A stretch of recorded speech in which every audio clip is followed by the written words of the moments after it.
So thank you. Now we are open for discussion, question for our speakers.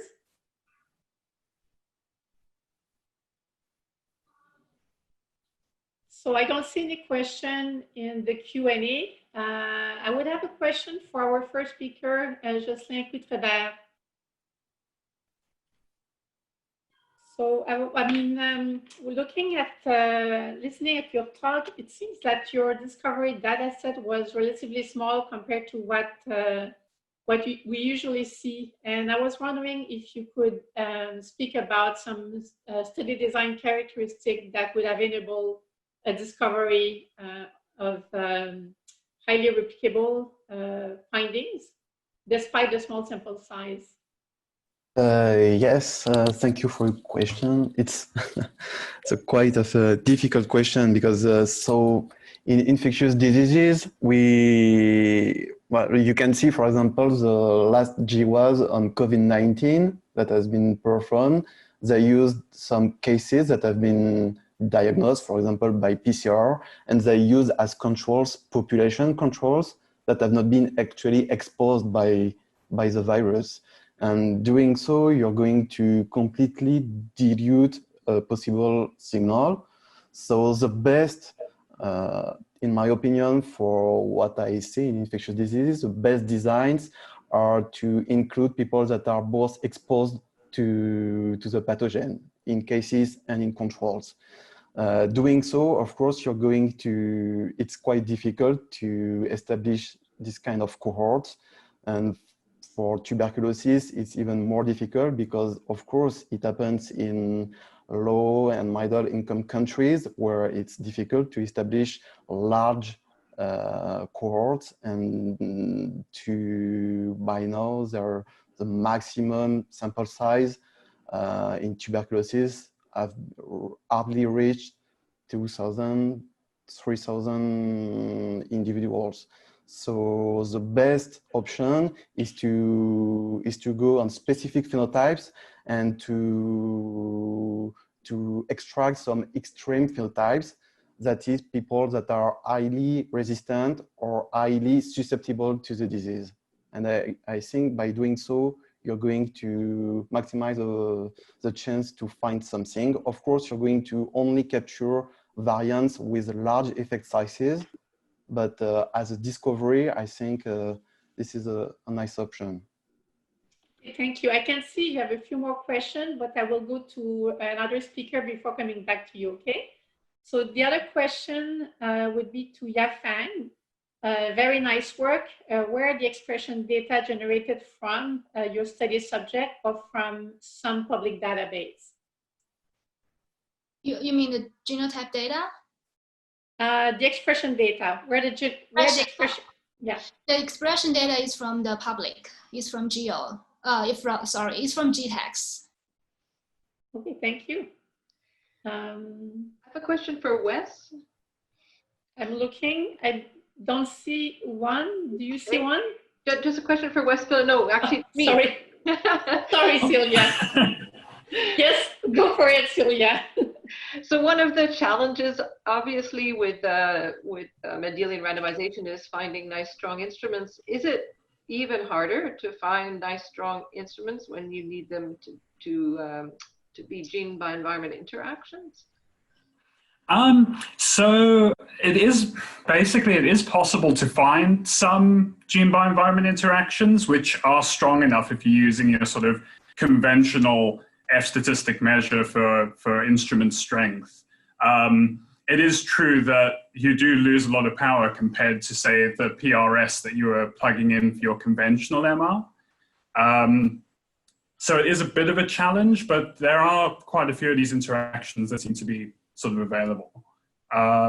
It's just a case of seeing what's available. And if you have a priori some knowledge of an interaction before you go in, that can also kind of point you in the right direction. But it's certainly possible, certainly with things like UK Biobank with sample sizes that large.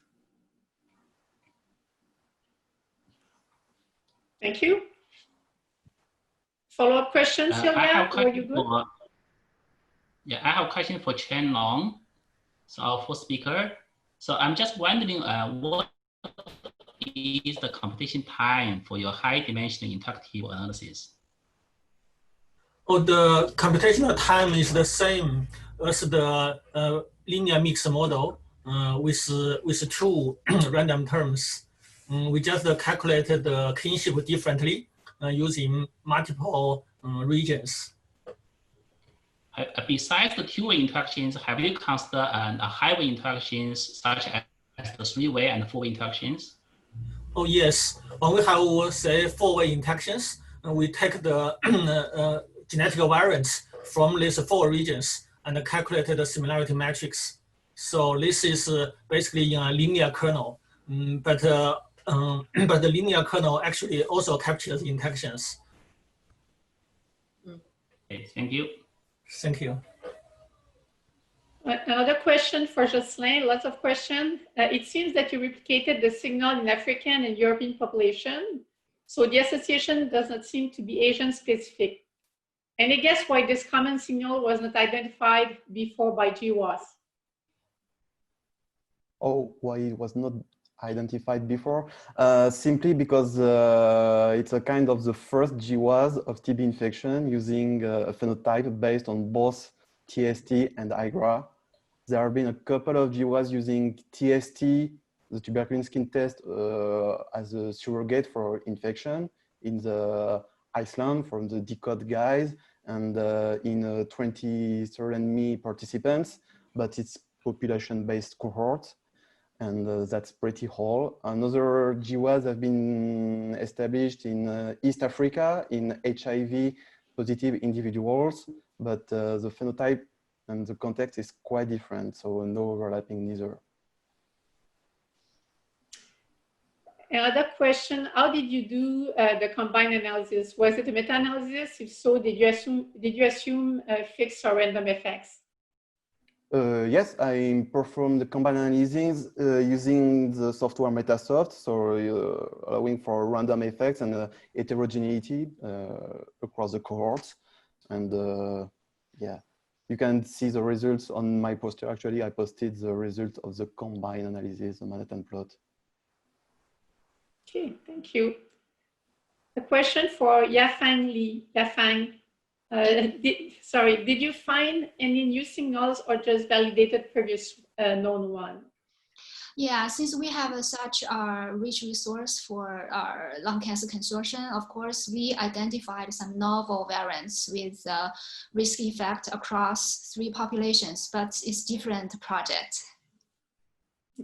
Another follow-up question for you. You mentioned in the final slide that you did see an influence on expression level, and that's why the person was wondering, maybe you can elaborate more on how this part of the analysis was done. So following cue. I didn't. Sorry about that. It's actually challenging to have a follow-up question when they're not nested. Forget that question. I cannot find the first one. My apologies about that.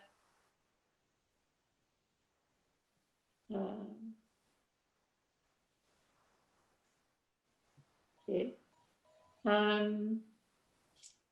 Question for, yeah, go ahead, France, please. Did you find it? No, I didn't. Okay, sorry. So question for Quan.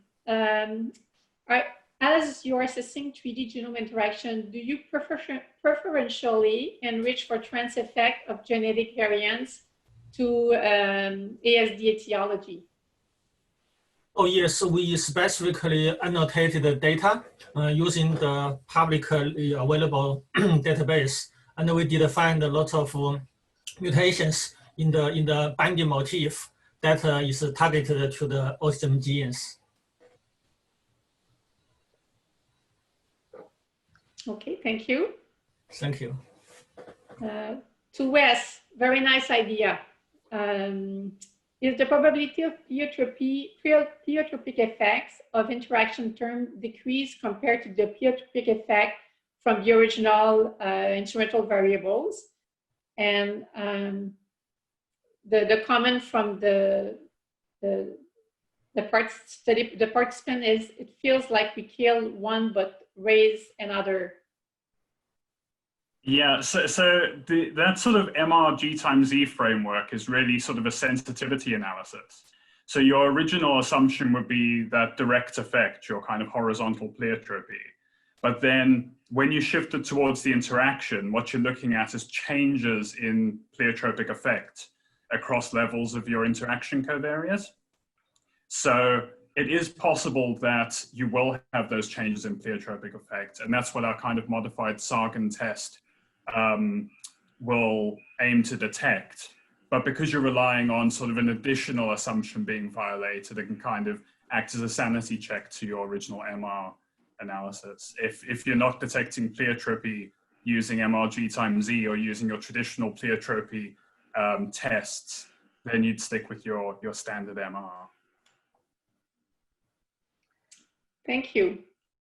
I would recommend that all the speakers, you do have a lot of questions. You might have follow-up questions. If I don't get to all these questions, please have a look, and if you can answer to the speaker for the person who has a question in maybe in the second section.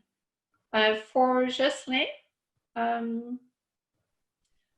saw that you have for one of the ports cases more than controls. Is this impacting GWAS power? I would say only the global sample size of the GWAS has an impact on the power, meaning that, like I said, we are only allowed to discover variants with a large effect. And I have no way to say that with 10,000 subjects, there are no variants with weak effects that could be discovered too.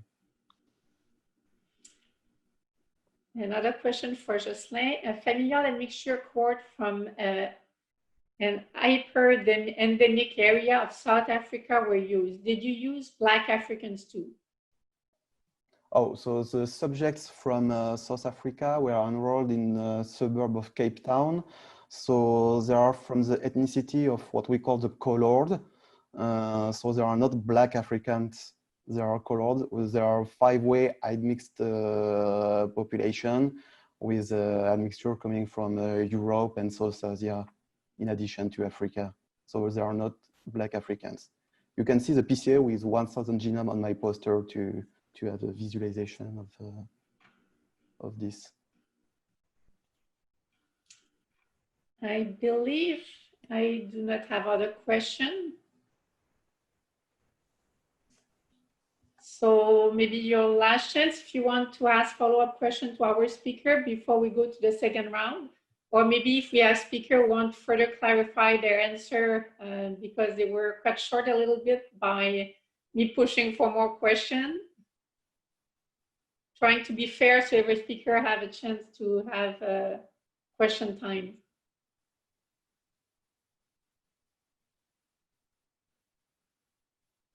So we do not have more questions. Do our speaker have a little bit more, you wish to expand a little bit on your answers, or you're all good? So I see Wes, you're good? Jocelyn, good? Yafang? Yeah. Good? Quan? Yeah, it's good. Okay, so I guess we're ready for our second round of talks.